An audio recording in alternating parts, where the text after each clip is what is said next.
Hey guys, I'm Charles Neal. Ask and you will receive, or the best we can. We've got a video on YouTube. One is about making a 5-board bench that we made out of some hemlock or pine. And then we actually did one, excuse me, about working with pine. Within days, we got emails from all over the world wanting to know more about working with pine. And in the video, we mentioned our blotch control. And we got a ton of emails about it.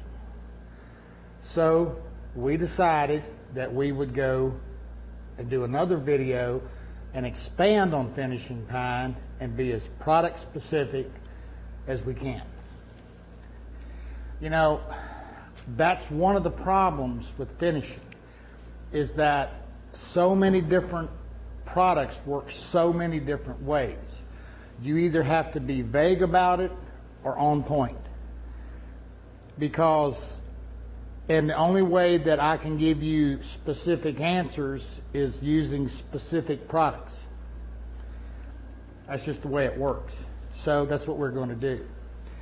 Now, as all of you or most of you know, we have videos that go far beyond this of what we can get up here on YouTube. But to start with, I'm going to tell you a little bit about our blotch control. You know, I know it's ours, and I know we're the ones that designed it and made it. But there's nothing out there beats it. That's just the way it is. In the first video, I briefly showed you this piece of plywood. I've got a 1-pound cut of shellac, a 1/2 pound. I don't even remember which one of these is what.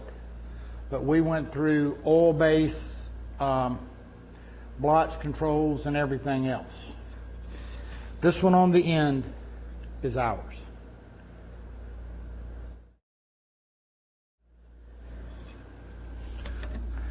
In the first video, I showed you this piece of wood, this piece of pine that we had bought at the box store that was a whole bunch of little blocks glued up.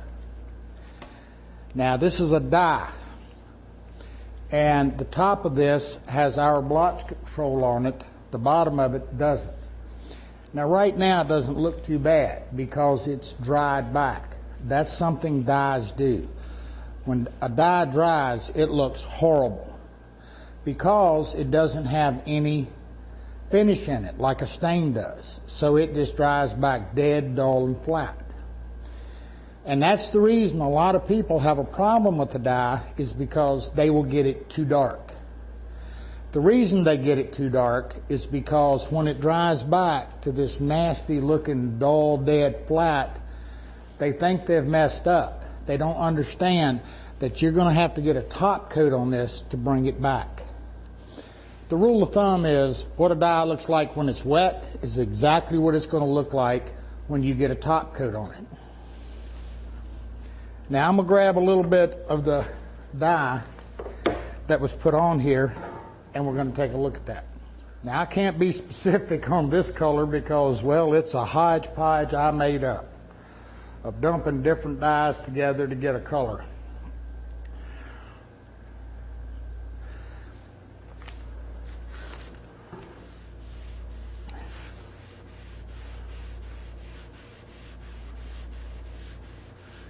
Here's this color, and what we're doing here is we want to take this pine board and make it look like an aged cherry. That's the objective.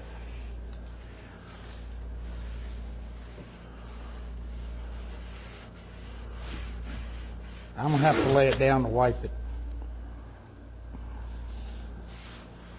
And in the previous video, I showed you about spraying dyes versus wiping. And we talked about blotching. There you go. That's the difference. This is our product. This isn't. This is raw pine. This pine was actually sanded up to 220.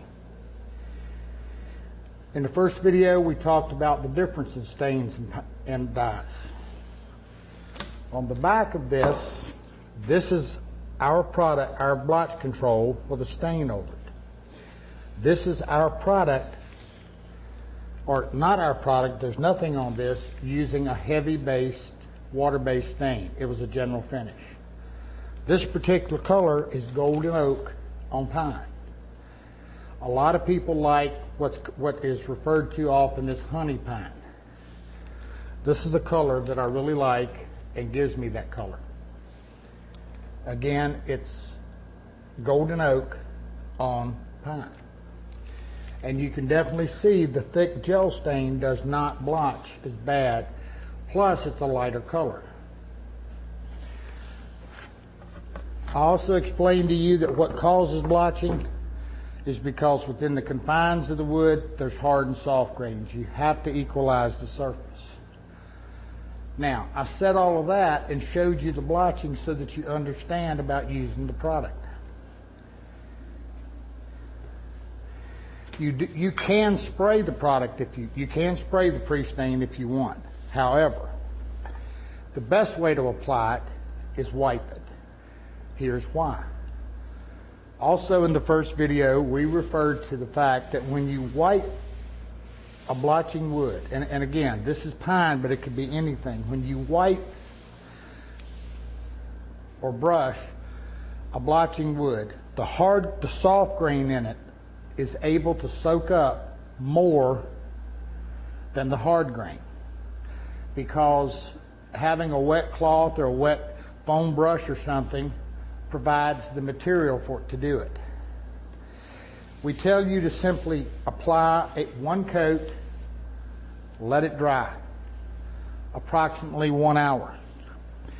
Then the term we use is called scuff sanding. This is just a little sanding sponge. It could just as well be a piece of sandpaper. Then scuff the surface. The reason for that is that this being a water base, it's going to raise the grain. So do you need to raise the grain prior to using the blotch control? Not really, because the blotch control is going to raise it the first coat. Lightly sand it off. Then apply your second coat in exact the same manner. Then let that coat dry at least 6 hours. Overnight is much better. You can let it dry as long as you want, but at least 6 hours, and preferably overnight. If you still have some grain fuzzing, simply take a piece of 600 grit sandpaper, very, very fine. And again, when you do that, you just want to wipe it. It'll take it right off. Do not avoid your sharp edges and whatever, because here's what happens. If you do that, you can cut through the Prestain. What the Prestain is basically a form of a finish that will actually take a dye or stain and take it evenly. You're more so dyeing or staining the Prestain than you are the wood.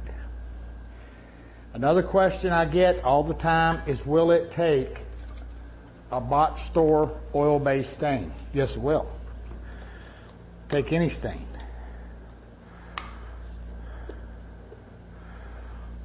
Now, the other question we get is if 2 coats are good, is 4 better? No. Here's why. The more you put on here, the more you seal off the wood. So you start to change the wood's ability to absorb the stain or dye. The 2 coats have proven to be pretty much the standard. But you do need to test. There's some cases you need 3.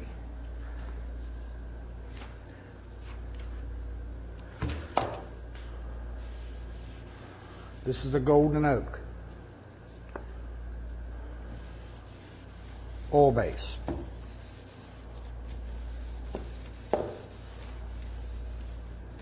And it's going on just like any other dye or stain. And it's going to lay out nice and even and look good. My preference for doing, this is a side that's been untreated. And you can definitely see the blotching going on.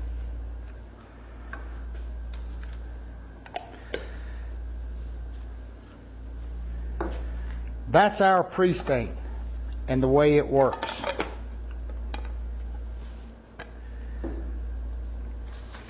You can go out and Google our Charles Neal's Prestain, and it's been reviewed on forums, customer comments, all over the internet. Our preference in colorants is water-based, and that's predominantly what we're going to be doing in the rest of this video.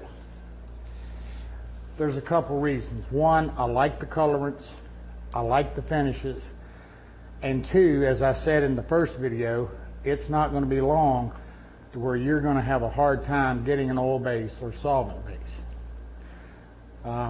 That's a whole nother issue for a whole nother day, but if you live in California, you already know what I'm talking about. Here's a piece, that same piece of pine that we just dyed. Now I put a second coat on it and it hasn't fully dried. But it wouldn't matter. The drier it is, the better it is, obviously. But I want to, well, here's one that's dried. This was one of our test samples in the first video rather. The problem that we have with some water bases, stains and dyes,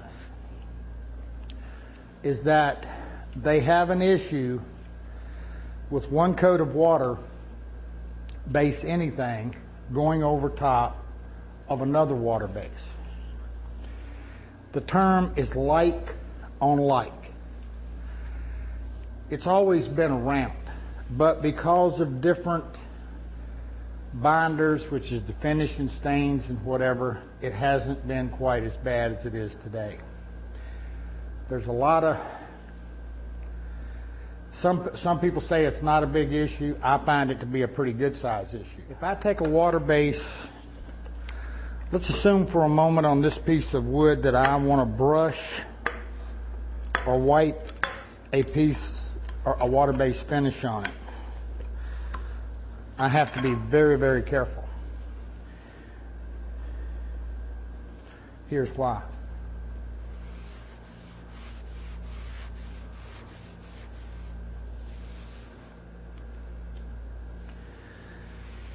And this is dried for 4 or 5 days now.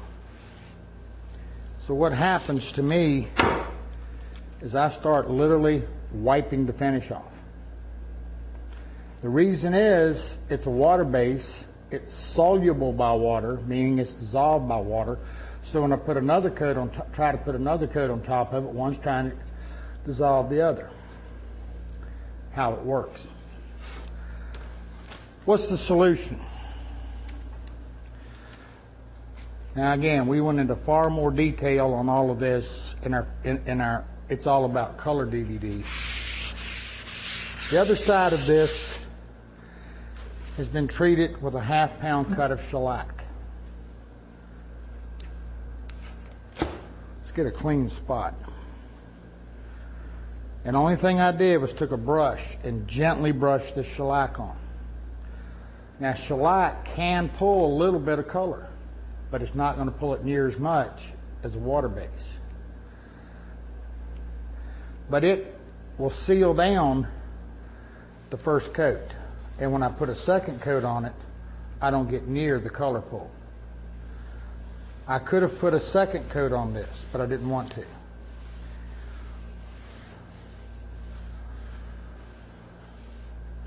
Now yeah, this has blotch control under it. And as you can see, the green is, it's even and the green is enhanced. And you know, there's a difference in enhancing the grain and allowing the grain to show than blotching. Now,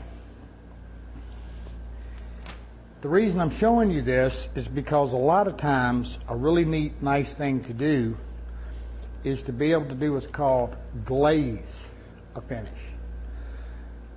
We call it layering a finish. Oftentimes, if we've got something, and let's say we've got pine or poplar as a secondary wood, but yet we want to match that to our primary wood, we have to do a base dye, meaning we do something to create a base color on the pine or the poplar so that when we stain it,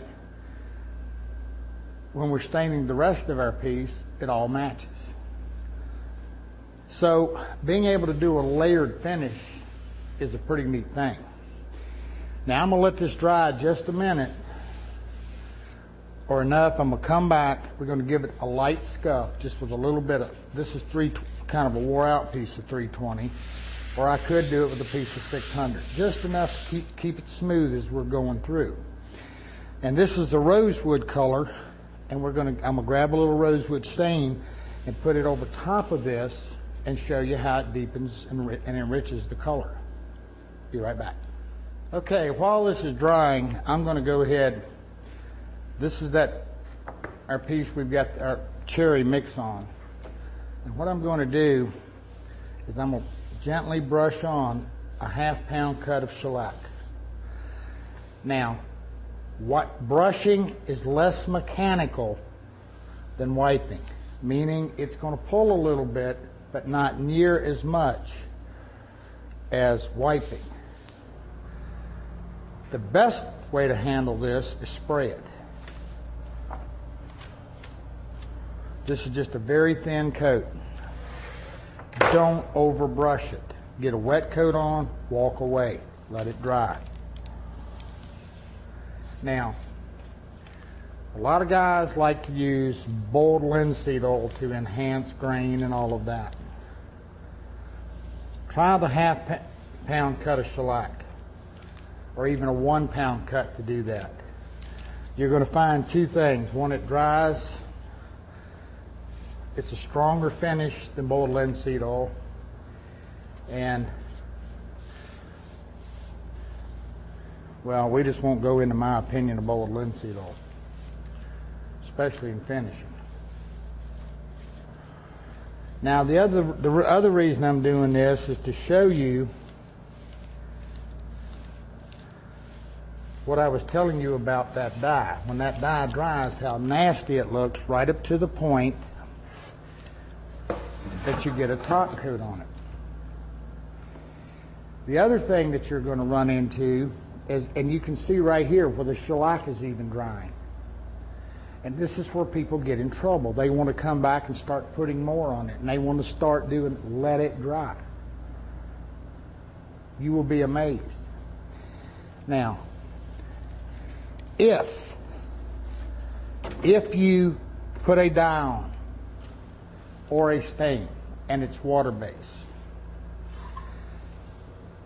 this problem that we have, if it's a problem of color retention and what we call color migration, meaning you can spray a top coat of water-based finish on it and the color will actually migrate up into the color some.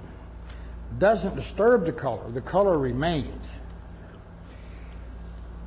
That's a good, while that creates that issue that we didn't have near the problem with in a solvent or an oil base, is that if we get too dark or we get uneven, we can simply take, before we put a blotch control or before we put a shellac or anything on it, we can take a damp cloth and we can wipe it down and pull a lot of that dye off. And I tell you a good trick, once you've got something completely dyed, is to take, not a damp cloth, and just kind of wipe everything gently. It'll even out your dye. As you wipe it, it'll be a little damp.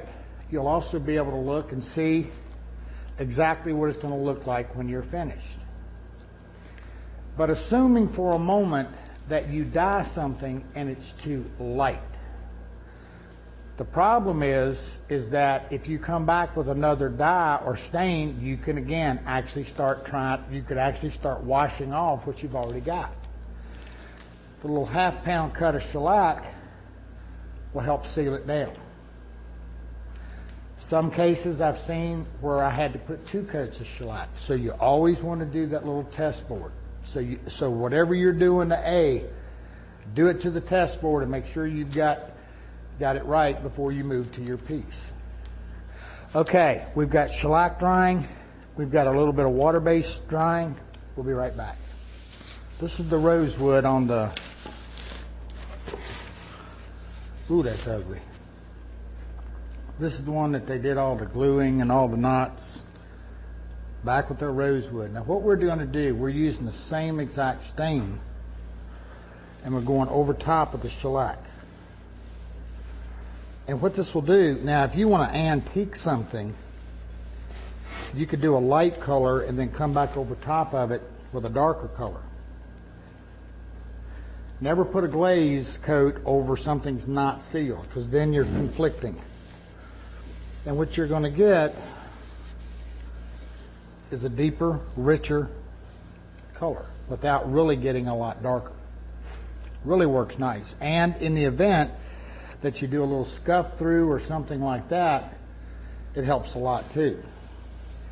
Now one other thing that the blotch control, or pre-stain rather, also helps is, well, if you got a little glue spot somewhere, because we're creating an equilibrium surface, it really helps that to color as well. Now, while I'm here, I'm just going to show you this. I did it in the other video, but every time I show this, people, they like it. Let me find a color here. Where's my, here we go, this will do. Now one of the things while we was off camera, I was looking at this color that I've got on here that I told you is my mix. General Finish's Vintage Cherry is very close to this. This is just a water-based dye. What, did you notice anything?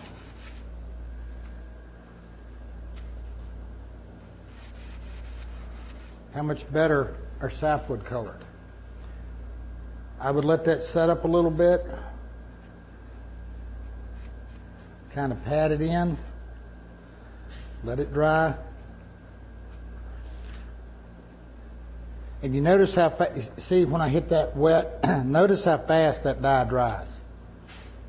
And I can blend in the sapwood on various woods. The other thing the pre-stain helps immensely with, and these are things we've discovered since we first released it, is that if you're a cabinet maker or a furniture maker in either case, and you're using a solid wood and a plywood, you know, the plywoods and the solid woods don't like to take stains and dyes the same way. Again, this equalizes the surface and equalizes the stain and or dye absorption. Okay, we've done this one. We're going to do put a half-pound cut of shellac on it. Now the only reason that again, when I say scuff this, I'm just wiping, and I'm going to emphasize again: stay off your edges. And even on this side that blots really bad, this can help even it out some. Not a lot. Now, I'm going to say this. A lot of guys out here like to use half-pound cut shellac as a pre-stain conditioner. I used it forever. I used it constant. The problem I had with it, and that's what brought about the development of this, was the inconsistencies in it. It would work on one area and it would work on the other, or I got a half-pound wasn't enough and a pound was too much. Just like this board right here, where we got a 1 pound and we got a half-pound. Well, I'm getting, you know, this is not taking color, and this is blotching. So the problem with it was getting a consistent, every time, all the time, something that worked. So again, now I'm back using just the other one we did with the rosewood was just a stain. I'm using a dye as a glaze.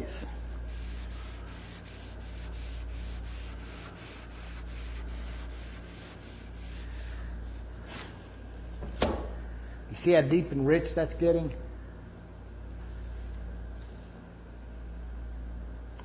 That's what makes it work. That really gives you that, and that's pine. Actually, it's hemlock, but you get the point. Now, we said it would help even out this blotching some. It does some.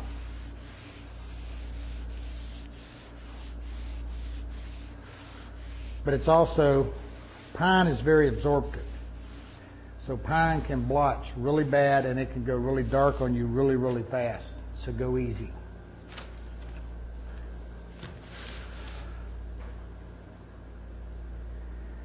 Now, assuming if I was going to put an oil-based finish over this, I could go right ahead with it.